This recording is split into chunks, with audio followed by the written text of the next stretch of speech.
thank you so much for joining us once again. I mean, it's hard to believe that we are talking about a second assassination attempt, but here we are. We talked to you when the one in Pennsylvania happened, and it sounded like kind of an epic failure by the Secret Service. What have you learned about this second one? And it sounds like the Secret Service did a decent job of stopping this guy. The protective methodology and where an advanced agent is going ahead, it definitely worked. And there's a couple things that the viewers need to know the differences between this event and Butler. Butler was a planned site, so it was officially on the schedule. Everyone knew about it. An advanced team was sent out well in advance, and they were also posted up, which means there's surveys, there's things done, there's official assignments allotted well in advance. For an off-the-record movement like this was, it could be the president says, hey, I just want to go golf.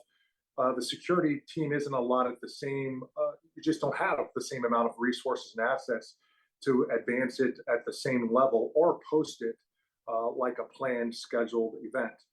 That being said, down there at Trump International Course, which I am very familiar with, there is a vulnerability assessment, and the agents of the Miami office, they know that course well, and because of their knowledge and because of their, the sixth sense in doing their job, they were able to stop it before anyone got a shot off. So that is a kudos to Secret Service and the Miami office, and as well as the Trump detail.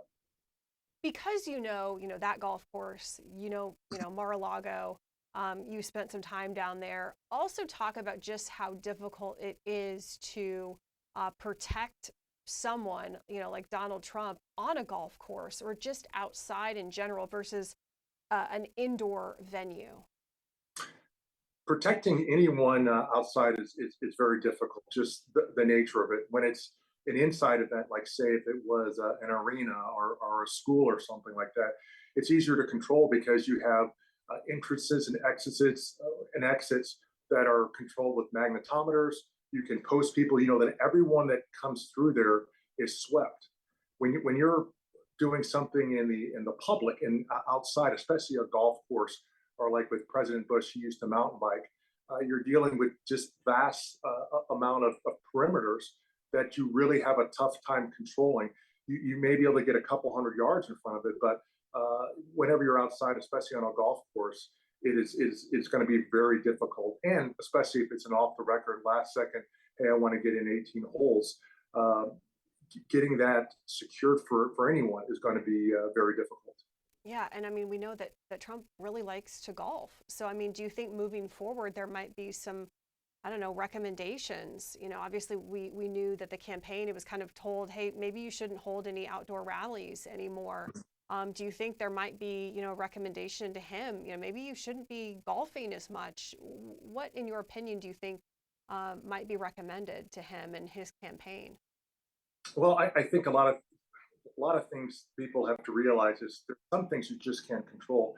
You can't control the lone whack job, the lone gunman, and so they're always going to possibly be there. And sometimes when these things happen, as you saw with school shootings, they kind of happen in doubles and triples. Someone sees it happening and then they decide to do it again.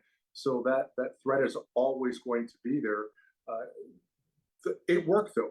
Having the Secret Service methodology of having someone scouting out the hole before, behind the bubble worked, and it pushed it out, and a shot wasn't able to get off. The difference between that and Butler is he had the full contingency of assets. There were counter surveillance teams in place, and when I say counter surveillance team, those are plainclothes agents that would be on the outer perimeter. Now, a golf course is such a big perimeter. It would be really hard on an off-the-record movement to post and observe everything at one time. There are some things that would help out going forward, and that would be to get drones up, tethered drones up in place at any site or off-the-record movement, have them portable. So something like that could help out. Of course, there's going to be recommendations for anything outside, and I think all candidates and protectees are aware of enhanced threat, outdoor event. Is there anything else that you wanted to say just kind of about what happened with these recent events and just what, the Secret Service and kind of their job protecting these candidates and especially Donald Trump, since this is the second assassination attempt in just a couple of months? It's a very difficult job. It's a 24/7 job, and I know that the Secret Service is very stressed. Stressed like manpower wise. They're protecting multiple candidates. They have multiple events going on. There's approximately about 5,000 Secret Service events that are protected each year. So there's not that many agents. We're a small, lean group, and so they really need to get more manpower, more assets. And people have to realize that the level of protection, although it's been brought up for Donald Trump, and I hope they realize it, it's just something that's really going to be needed because it needs to be more threat-based, which they're taking that into consideration instead of just like, hey, he's a former president or a candidate. If something like this, if that assassin was successful, it would be a horrible thing. You'd have an election that was determined by an assassin. No one wants that.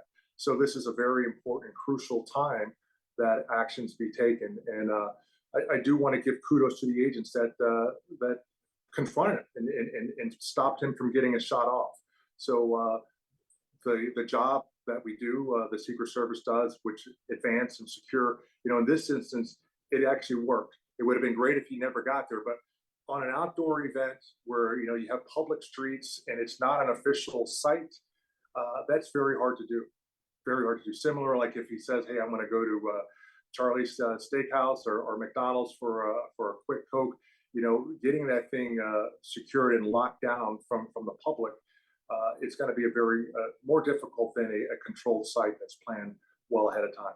So it's a balance between security and just totally locking it down in freedom. So that's one thing everyone is conscious about is, we don't want to make this, North Korea, this United States of America, but we need to keep all of our officials and officials that are running for office safe.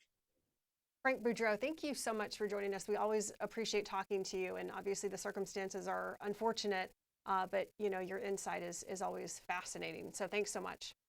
Thank you. Have a good day.